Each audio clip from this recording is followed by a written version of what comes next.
Absolutely. We're talking about rallying, the ungentle and hazardous art of hurtling a car at over 100 miles an hour along a twisting country lane.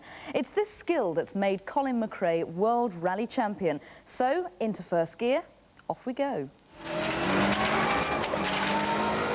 This is the world through the eyes of rally driver Colin McRae. Sit back and enjoy the ride. Rally driving is a race against the clock, battling at 120 miles per hour over some of the most unpredictable terrain. Most rallies are three-day affairs covering a blistering 1,000 miles, but some are much longer. It's a sport that separates the men from the boys. Colin was clearly destined for driving success, and 20 years later, he was crowned Britain's first ever world rally champion. So how did he do that? Well, Colin's the front man for a top team. His co-driver is Derek Ringer. During each race, they spend 24 hours cooped up together in the rally car.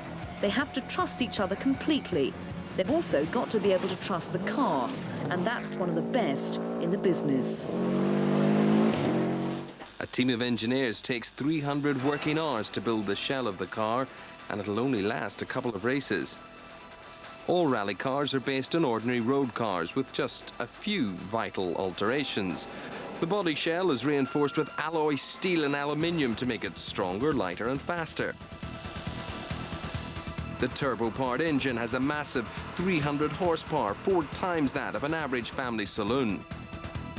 It has to be tough and reliable. That costs £50,000, and it's tested and tested until it glows red hot.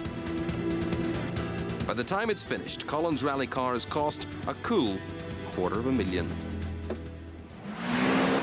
So you don't go ploughing that kind of money into a car unless you're sure you've got a driver who'll do it justice.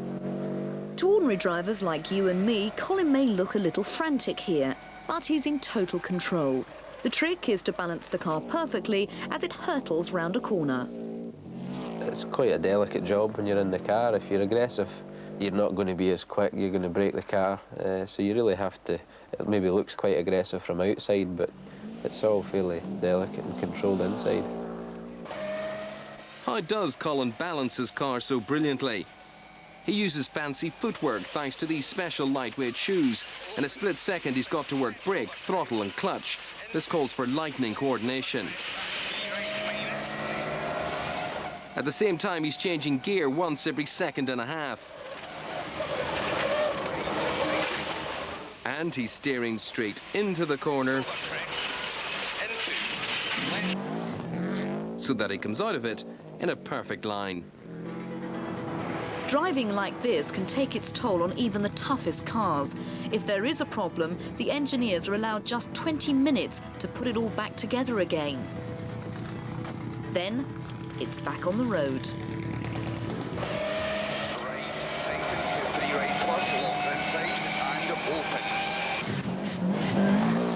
It's Derek's job to guide Colin over all this crunching terrain. 6 right tightens. He tells him exactly what's coming and how to tackle it in a series of coded instructions. How do they do that? Right tightens to 3 right plus. Well, before the rally, they drive slowly along the course, writing what they call the pace notes. The notes have several parts: distances, the gears Colin should be in, the direction of the corners, and how they tighten. It's their very own map of the course, more than 80 pages long. It's all written down in nice big writing because the car's moving quite fast and quite bumpy. 3 left minus opens 120, 6 crest to 50, 3 right plus. Without these notes, Colin would be lost. If Derek didn't tell me anything, I would be so slow. I would never win anything. So, I mean, I rely on him getting his job 100%. And it's that guarantee of 100% performance, again and again, whatever the course and whatever the challenge, that makes these men the best in the world.